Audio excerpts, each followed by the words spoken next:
Hello, I wanted to make a video right now because I just watched another video of a friend person who I'm friendly towards, who made a video about some spiritual stuff that I didn't necessarily totally understand all of what she was meaning to say in it, but there was one part that sort of had some life to me.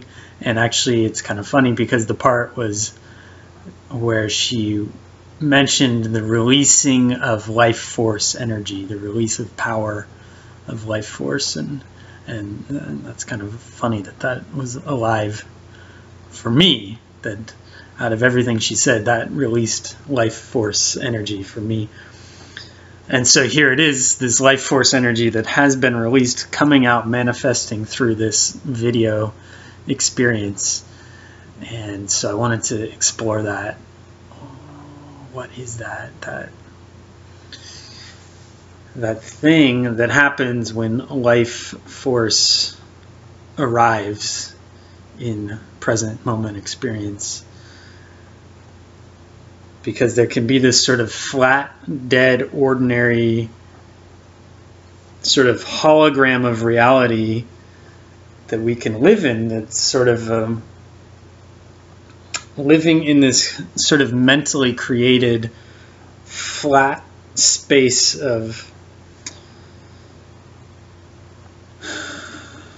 ideas, and something about it is static. It's in this field of knowledge. It's known. There's a sense of like, I know what life is. I know that I am Daniel, and I know what's going to happen later tonight. I'm going to go to bed, and I know that I eat food and sleep and drink, and I go to work and I earn money, and these are things that they seem very solid and real, and then they become sort of so repetitively thought about as being the certain way that awareness and attention is there's no longer an attention to the actuality of what is this actual thing, this living, dynamic thing that is always fresh in every moment. And I suspect that has something to do with the mind, the way the mind has to filter information. Also the way the mind is always map making of reality, making maps of everything, but also filtering through this bombardment of sensory experience that every moment is just so rich with sensation, has to sort of make sense of that by filtering some things out and not paying attention to this and paying attention only to that. And you add in the fact that we like certain things and dislike certain things, so then there's this sort of, I want to put my attention on all those things that I want, and then there's these things I don't want that I'm sort of pushing away, so I'm moving towards this and I'm pushing away that. And meanwhile, I'm not actually paying attention to what's happening right now.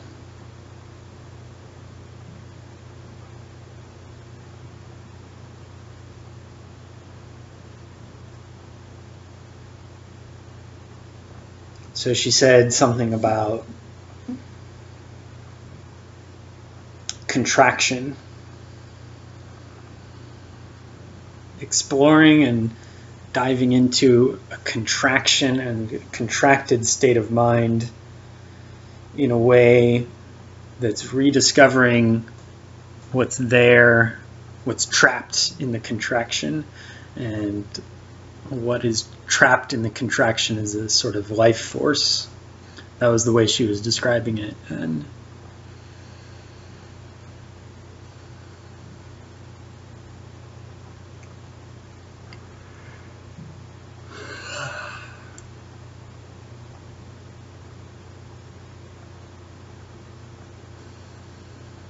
I liked something about this. because there is something that happens in experience where experience can happen in a statically known arising way, or experience can happen in this dynamic, vital, alive way. And there's a difference between these different kinds of human experiences, different ways of experiencing.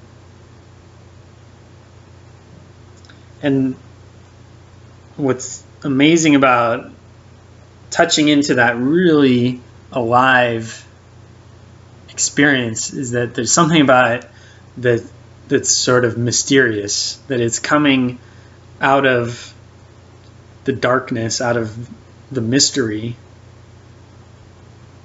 and it's being revealed. It's like touching something, like if I just touched a rock and it's like, I could just poke this rock and it just feels inert and solid. I could even throw it and it's just going to sit there. It's just a rock. And if one day I just touched the rock and it's alive, and it wasn't a rock at all, it was like some little hamster, let's say, that was curled up, and it's like, ah!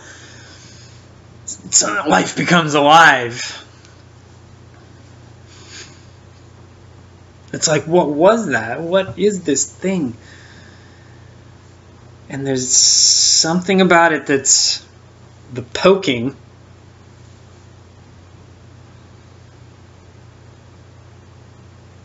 That happens when we really put our attention on something. Putting the attention, a certain type of attention that's precise and calm and steady, present, paying attention, balanced. And it's attention that's sort of spacious and welcoming, allowing, like, not trying to change it, not trying to get anywhere, and not with like even any kind of agenda. Because even if there's this agenda of like, I want my life to feel vital and alive and full of life force, and so I'm gonna try to get these contractions to uncontract, or I'm gonna try to get life to reveal itself, and I'm gonna force it. It doesn't force. It's like this steady, patient attentiveness, where attention itself is almost like, can be felt like a felt presence, a sort of luminous felt presence that's sort of for me, it's like I can almost see a sort of sparkling like jelly, or like a vibrant, flowing, tangible sort of thing that's surrounding, it's coming out and surrounding an object and holding it in this awareness, this attentive awareness that's when it's really felt, it's even like there's a loving quality to it too, like this loving, deep holding awareness, just touching it, making contact.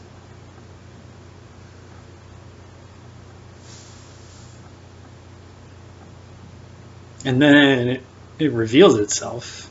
There's the revelation.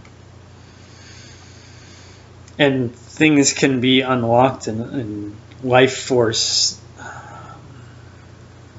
unlocked and revealed.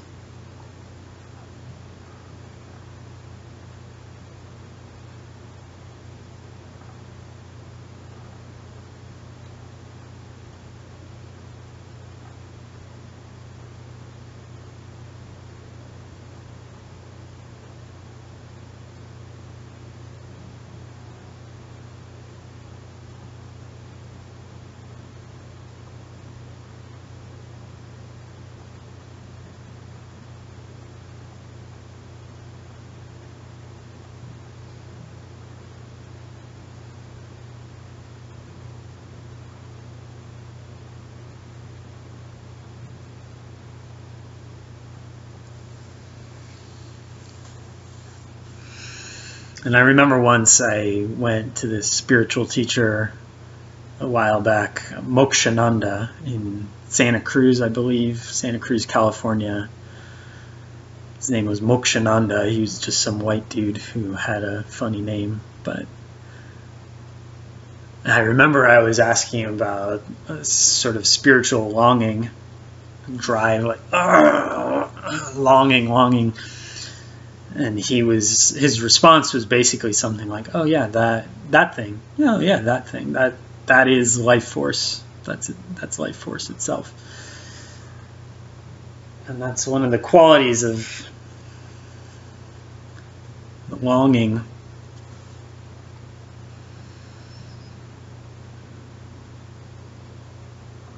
As I've experienced it, is that the longing is the thing it's longing for. It is the life force. It is the vitality that's sort of pulling itself forward like a sort of gravity.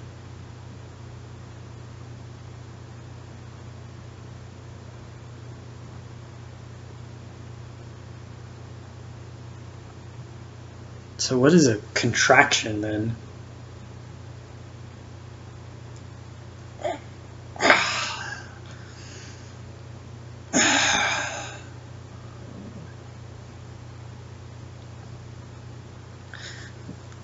I know what a contraction is in my muscles. The body of contraction. Physically, the body can contract and tighten up, and there's a tightening, and then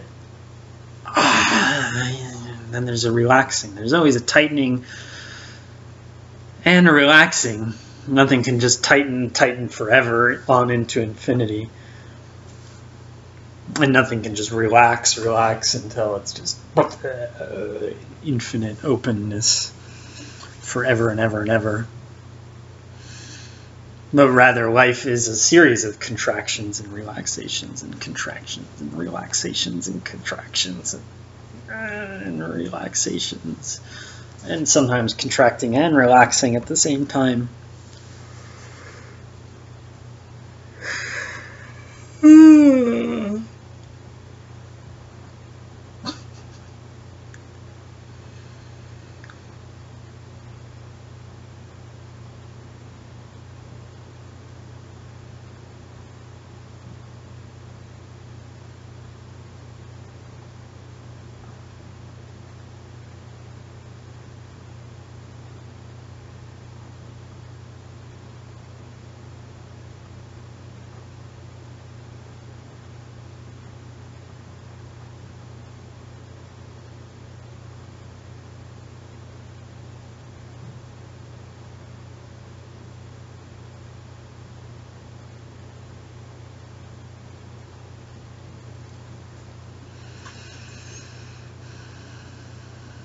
So what does contracting have to do with life force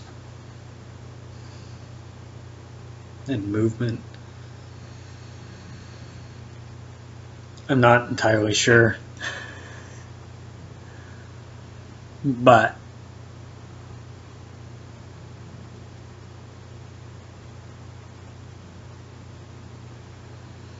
I do know that there's a contrast that I see as well between open awareness and allowing awareness that allows things to be, to reveal themselves, to exist, to manifest, to arise into being and to pass away. And there's a rejecting. And it's a rejecting is like a rejecting is a contraction of the mind. I can kind of like put it into my body a little bit, but it's not even in the body. It's like the mind itself. How can you even reject experience? Because it's like experience is like it happens anyways. It's already here. We're already in the present moment. I can't not be in the present moment. But somehow the mind can kind of twist and contort and contract away such that it seems as though experience has been rejected. It's like blinking it out, blacking it out, pushing it away.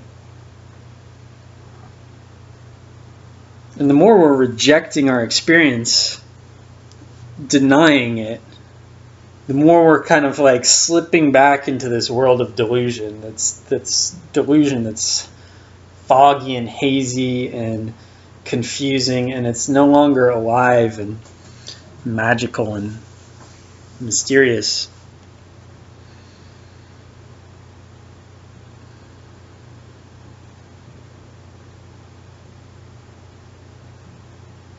And I remember seeing this in myself and other people so many times, this kind of movement of the mind to reject experience.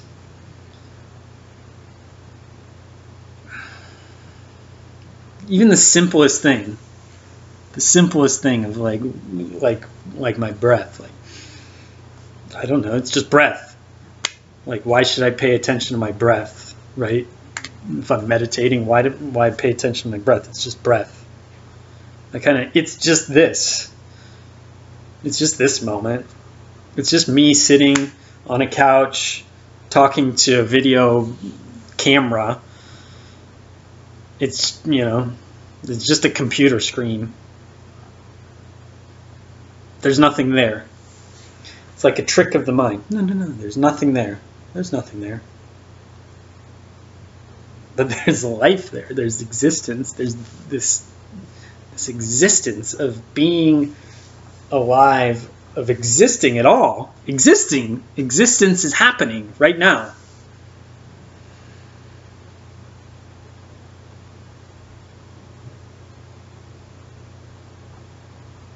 So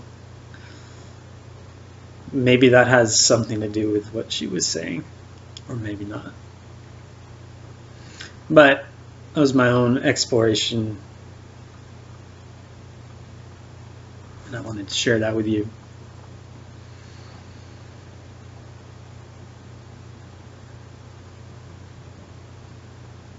I guess that's about all for tonight.